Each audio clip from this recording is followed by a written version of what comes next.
Hey everybody, it's Mark, and I'm going to talk about my course reviews. So I'm going to start off doing some course reviews later today. You'll see my first course review, before I did that, I wanted to talk about my approach. What I've discovered is that if you go to UDisc, if you go to the various websites where people can rate courses, a lot of the discussion around courses is about how the conditions are. Is it money? Is the signage good?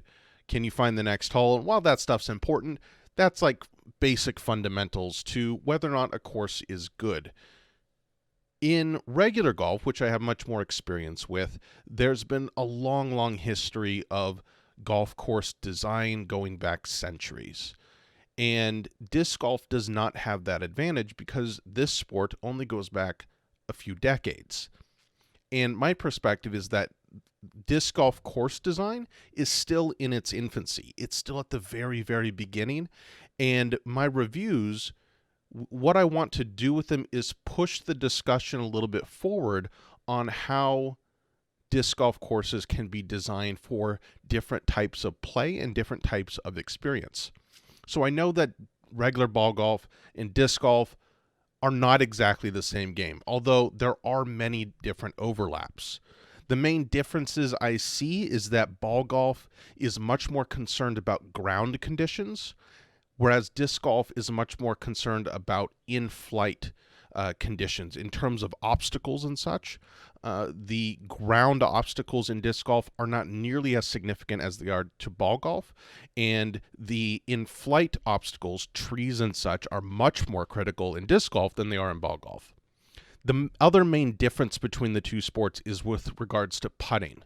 So, for instance, I looked up the statistics, and the average professional disc golf player has about an 80% success rate from within the circle, so within about 30 feet of the basket. For a professional ball golfer to get an 80% success rate, you have to be within 5 feet of the hole. So that makes things very different. The idea of what a good approach is and what that means in terms of success into the basket changes dramatically. And I think those ideas could be incorporated into disc golf course design.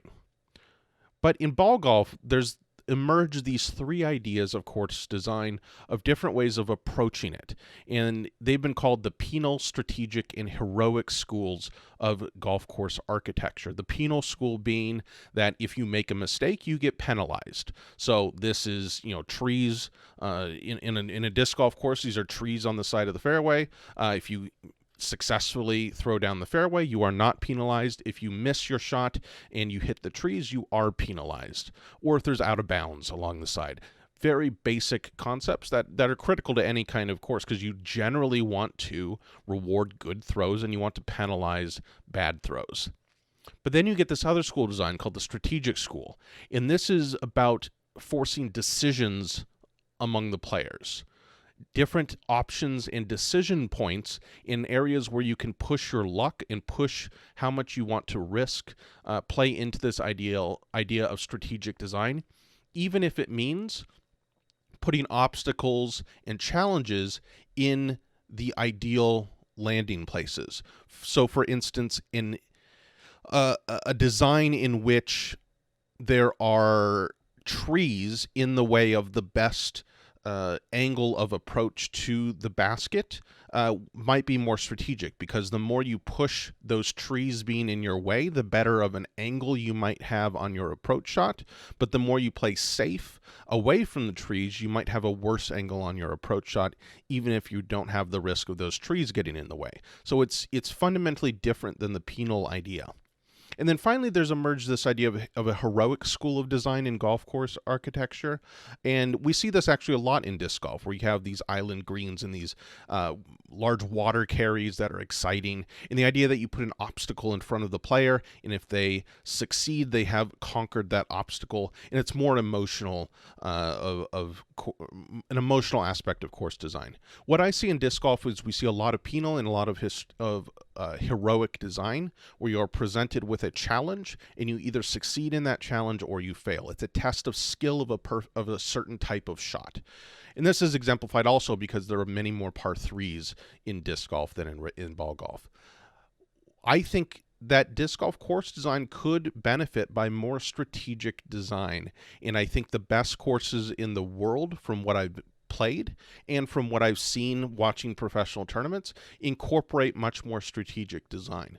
So when I do my reviews, I will be talking about this quite a bit. Where do holes force decisions and provide different options?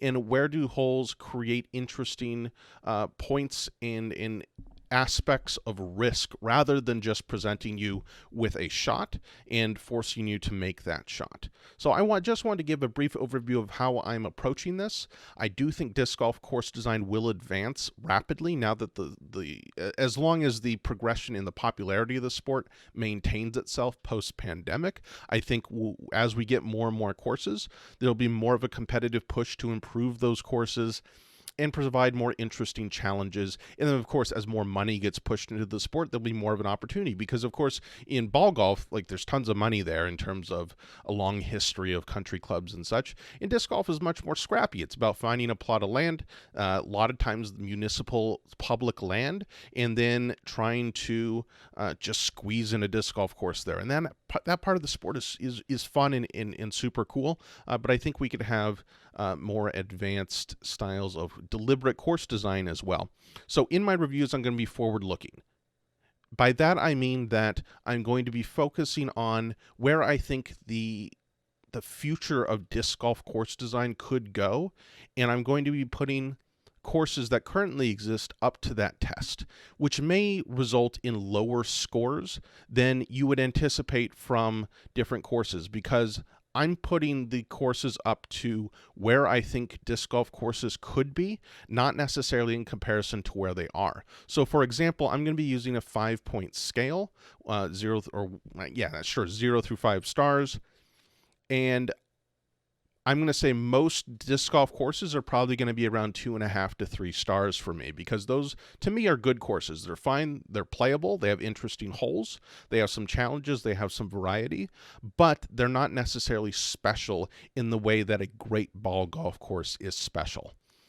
So I hope you find this interesting. I hope you find this approach refreshing, or at least gives you something to think about. And I hope you enjoy the course reviews that I'll be doing. I've already got a few lined up of courses in the New England area, because, of course, that's where I am. I'm actually going to be traveling down to North Carolina for a week or so, and I'll be doing a couple of course reviews from the courses I play there as well. So if you like my course reviews, please subscribe, like them, leave a comment, share them around, and we'll see where this goes with my golf course reviews. Thanks for listening, and be on the lookout for my first review later today.